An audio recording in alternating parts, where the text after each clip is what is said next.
Despite saying that he was headed back to Colorado due to an ankle injury, Dog the Bounty Hunter is still out here chasing Brian Laundrie, and his first stop was to head back to Brian's sister's house. After Gabby Petito's autopsy results were released, Duane Chapman is determined to talk with Cassie Laundrie about her brother's whereabouts. And we've got everything you need to know right here on IO. So even though Dog the Bounty Hunter's own daughter said, "Dad is headed back to Colorado temporarily to handle some business. Remember, he was in Florida on his honeymoon. We are still actively searching for Brian Laundrie, leaving a team in place in Florida. As always, whatever I can share with you, I will." It turns out that Duane is actually back out in Florida and continuing his hunt for Brian Laundrie. Although things may be difficult with that injured ankle of his that was first reported on by news anchor Josh Benson, who said on Twitter, "Just got an update from Dog the Bounty Hunter's team. They say he's headed back to Colorado soon to meet with his doctor after injuring his ankle in the search. He's also raising funds to continue what he calls an expensive search," adding, "Team says he put together a talented network of local team members he calls the Florida team that will continue this search while he's gone. He says that he will continue to process leads in Colorado while he's there." And TMZ learned from a source familiar with the situation that Dog had actually never even left Florida despite injuring his ankle earlier in the week. Instead of going back to Colorado, though, a recent video shows him walking right up to Cassie Laundrie's home and ringing the doorbell repeatedly. Despite the reports that his ankle was injured, he did appear to walk out of his vehicle and up to the door with little to no issue.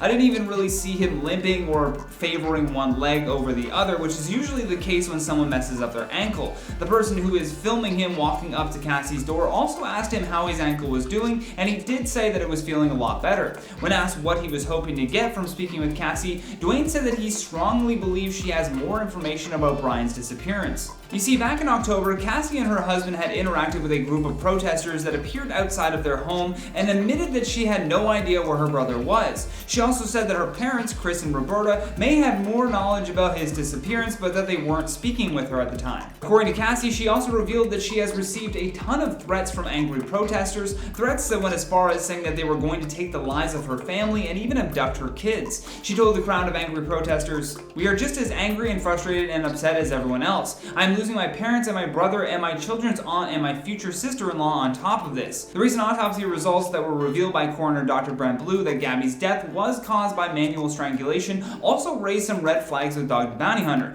He insisted that this could not have been an accident and said, "Brian's only chance is to turn himself in. The Laundries have stonewalled Gabby's family because they knew what Brian had done, and it looks like they've helped him run." He also went on to say that despite his original plans to give up on the search due to his injury, Duane said that he just couldn't bring himself to leave after Gabby's cause of death was revealed to the public.